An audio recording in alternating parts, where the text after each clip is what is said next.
Assalamualaikum warahmatullahi wabarakatuh. Ibu-ibu dan kader BKB yang saya hormati, serta adik-adik yang saya sayangi. Halo, apa kabar semuanya? Gimana kabarnya hari ini?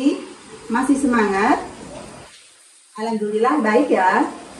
Perkenalkan, saya kader BKB Mutiara Bunda Ngender Wali Telon Utara Temanggung. Alhamdulillah, pagi ini saya berkesempatan untuk memberikan penyuluhan dengan tema fungsi ekonomi dalam BKB. Adapun tujuan dari penyuluhan ini agar para ibu, terutama yang mempunyai anak balita, supaya bisa lebih mengetahui bagaimana cara membina tumbuh kembang anak secara optimal dan bisa memberikan keterampilan kepada anggota keluarga yang mempunyai anak balita. Biar lebih semangat, kita tepuk BKB dulu ya. Yuk kita tepuk BKB yuk. 1, 2, 3. Tepuk BKB. Bina keluarga balita. Salam BKB. Orang tua hebat, balita cerdas, keluarga bahagia. Oke bunda-bunda, sebelum kita ke materi hari ini, mungkin bunda-bunda di sini sudah ada yang tahu apa itu BKB? Ayo siapa yang tahu apa itu BKB? Coba tunjuk tangan. Oh ya, bunda tahu? Saya akan jelaskan ya. BKB yaitu Bina Keluarga Balita. BKB merupakan wadah kegiatan kelompok berbasis masyarakat dalam rangka memberikan pengetahuan dan keterampilan anggota keluarga yang memiliki balita dalam membina tumbuh kembang anak secara optimal. Itu pengertian dari BKB. Untuk materi kita hari ini, yaitu fungsi ekonomi dalam BKB. Fungsi ekonomi keluarga dijadikan sebagai tempat yang baik dalam memenuhi kebutuhan hidup anggota keluarga di dalamnya, serta membagi tugas dan peranan di setiap keluarga. Misalnya, ayah bertugas untuk mencari nafkah dan ibu bertugas untuk mengurus rumah tangga. Nah, itu salah satu fungsi ekonomi dalam keluarga BKB. Selain itu, keluarga juga menjadi tempat utama untuk memberikan pembinaan dan nilai-nilai kepada anak dan anggota keluarganya. Tentang bagaimana cara mengatur dan menggunakan keuangan supaya dapat memenuhi kebutuhan hidup dan mewujudkan kesejahteraan keluarga. Dalam fungsi ekonomi, yaitu ada nilai-nilai. Fungsi ekonomi itu ada 5. Yang pertama yaitu hemat. Yang kedua yaitu teliti. Yang ketiga disiplin. Yang keempat peduli. Dan kelima ulet. Baik, kita lanjutkan ya Bunda. Fungsi ekonomi ada 5. Yang pertama yaitu hemat. Hemat dalam arti kata kita tidak boleh boros. Dalam keluarga kita harus membelanjakan uang sesuai dengan kebutuhan kita, bukan sesuai dengan keinginan kita. Udah, misalnya gini, sesuai dengan kebutuhan kita. Jadi kita sebagai orang tua harus bisa mengajarkan kepada anak tentang hidup hemat dengan cara kita harus mengajarkan anak supaya bisa menabung sejak dini.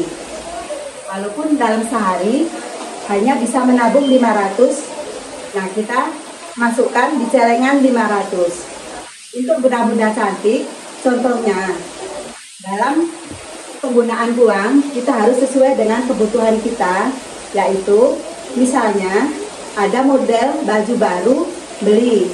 Nanti ada model lagi, sepatu baru, beli. Nah, jangan begitu ya Bunda. Kita harus melihat kondisi keuangan kita. Kita tidak boleh boros. Kita harus bisa membedakan mana kebutuhan yang penting dan yang tidak penting. Oke, yang kedua yaitu teliti. Kita harus teliti dalam penggunaan uang. Kita harus teliti kemana dan buat apa uang yang kita gunakan setiap harinya itu. Misalnya dalam keluarga, ada keluarga kita yang minta jajan anak kita. Nah, kita harus tanya ke anak itu, buat apa uangnya, buat jajan apa.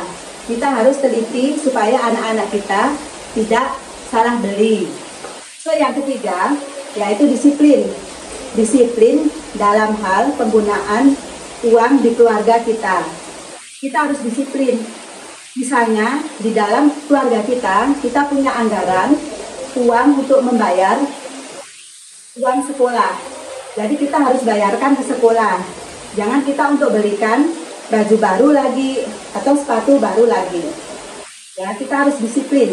Terapkan rasa disiplin di keluarga kita supaya keluarga kita akan tetap harmonis dan terjaga kondisi perekonomian kita. Nah, selain itu kita juga harus disiplin dalam hal pengelolaan. Kita harus terbuka, pengelolaan uang kita harus terbuka kepada keluarga kita. Seandainya kita ingin menginginkan sesuatu, kita harus bilang dulu kepada ayah atau bilang dulu kepada bunda. Nah, supaya dalam hal keuangan kita bisa mengatur dengan bagus dan disiplin. Untuk yang keempat, yaitu peduli. Kita harus peduli sesama anggota di keluarga kita. Kita harus peduli seandainya ada kakak kita atau ada adik kita yang ingin beli sesuatu yang lebih penting. Seumpama kakak kita sedang kuliah, dia membutuhkan laptop. Sedangkan adik kita juga pengen beli HP, tapi cuma buat mainan. Nah, kita harus lebih peduli dengan kakak kita yang membutuhkan laptop karena buat kuliah, karena itu lebih penting. Maka sebagai adik juga harus mengalah dengan kakak. Kita harus ada rasa saling peduli. Dan kita dalam keluarga itu tidak boleh ada rasa cemburu. Biarpun sesama anggota keluarga kita sendiri. Tidak boleh ada rasa iri. Begitu ya kira-kira. Dalam keluarga kita harus ada rasa saling peduli. Yang kelima yaitu ulet. Ulet, tekun, kreatif, dan produktif. Kita sebagai ibu rumah tangga harus bisa ulet dalam mengatur hal keuangan. Kita juga harus kreatif di keluarga kita, harus produktif. Kita harus bisa membantu perekonomian keluarga. Selain suami kita atau bapak kita yang mencari nafkah. Nah, itu ibu-ibu fungsi ekonomi. Dari hasil penyampaian saya di atas tadi, maka saya bisa ambil kesimpulan bahwa sebagai ibu rumah tangga yang baik, kita harus bisa mengatur kondisi keuangan kita di keluarga dan harus bisa mengajarkan kepada anak kita dengan kegiatan yang bersifat ekonomis dan produktif.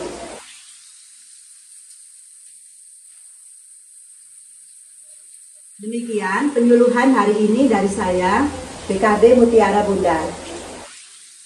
Kalau ada tutur kata yang kurang berkenan, saya mohon maaf yang sebesar-besarnya. Saya akhiri, wassalamualaikum warahmatullahi wabarakatuh. Di dalam sikap dan kemasuhan,